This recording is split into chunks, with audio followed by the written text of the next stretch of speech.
Welcome to the Explainer, everyone. Today, we're jumping straight into a massive global challenge, SDG Goal 12, which is all about responsible consumption and production.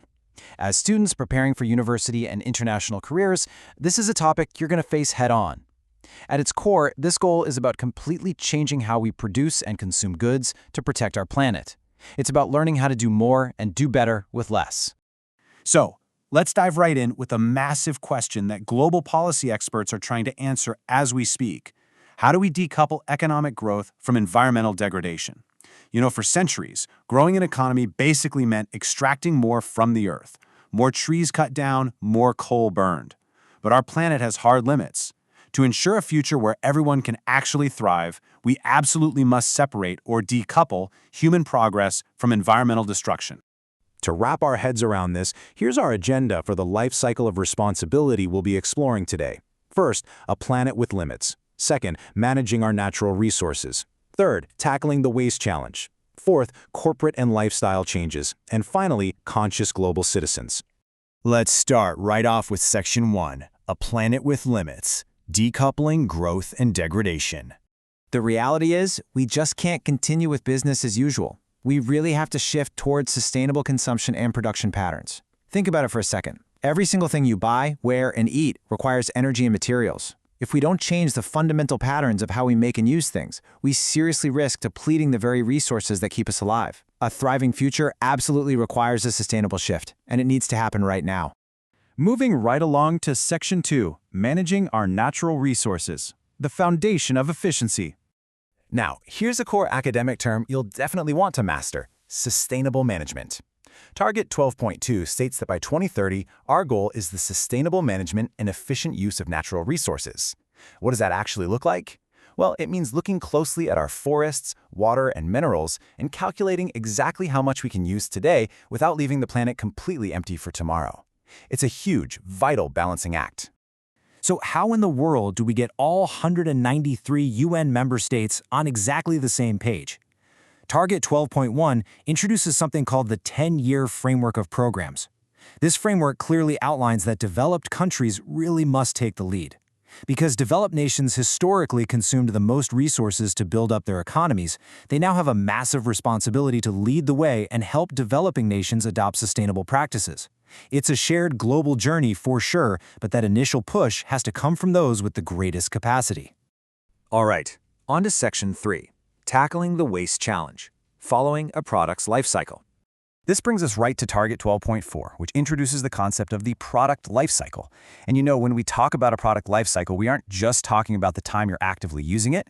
We're talking about the environmentally sound management of chemicals and all wastes throughout their entire life cycle. That means from the very moment raw materials are extracted, to manufacturing, to bringing it into your home, and finally to how it gets disposed of. We have to minimize the release of harmful chemicals to protect our air, water, and soil at every single step along the way. Now, it's incredibly crucial for your academic vocabulary to distinguish between two specific terms here: food loss and food waste. Food loss happens early on in the supply chain. Think about post-harvest crops rotting before they even reach the market. Food waste, on the other hand, happens at the end of the chain.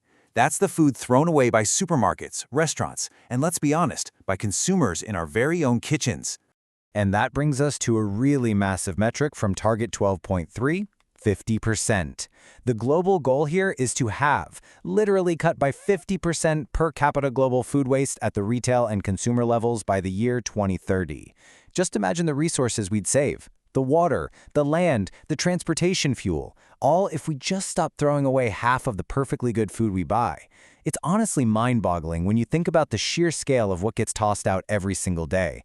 So how do we practically achieve these targets? Well, it comes down to 4 key actions. First, prevention, just don't create the waste in the first place. Second, reduction, like using way less packaging. And third and fourth are recycling and reuse. We need to turn old materials into new ones, or find totally new purposes for things instead of tossing them. You might already know the classic 3 R's, but remember, prevention is always that vital first step. Which leads us to Section 4, corporate and lifestyle changes. Who is responsible? The truth is, change has to happen at both the top and the bottom. It's absolutely a shared accountability. Target 12.6 encourages large transnational companies to adopt sustainable practices and report on them transparently. Target 12.7 urges governments to implement sustainable public procurement, meaning they need to choose green options when buying supplies or building infrastructure. But finally, it comes right down to everyday citizens choosing sustainable lifestyles. Let's zoom in on a very specific economic policy mentioned in Target 12.c. Governments absolutely must rationalize inefficient fossil fuel subsidies. So, what does that mean in plain English? Sometimes governments artificially lower the price of oil or coal to make energy cheaper. But doing this actually encourages wasteful consumption and creates huge market distortions. By restructuring taxation and phasing out these harmful subsidies, we can reflect the true environmental cost and shift those investments toward clean energy instead. And finally, Section 5, Conscious Global Citizens, Shaping the Global Market. This is exactly where you step in as future leaders. Target 12.8 emphasizes strengthening scientific and technological capacity in developing countries. Target 12.b is all about promoting sustainable tourism, the kind that creates local jobs without destroying local cultures or environments.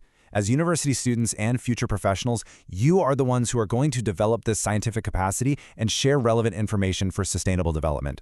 Because by 2030, we need to ensure that people everywhere have the awareness to live lifestyles in harmony with nature. I just love that phrase.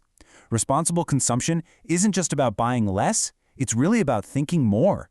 It's understanding that your daily, everyday choices have a direct, tangible impact on a massive global ecosystem. Which leaves us with this final thought to ponder. You are stepping into a world that desperately needs your ideas and your innovation.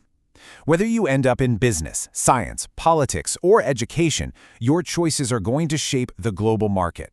So, how will you lead the change toward a circular economy? How will you help us do more and do better with less? Let's work together to protect our home.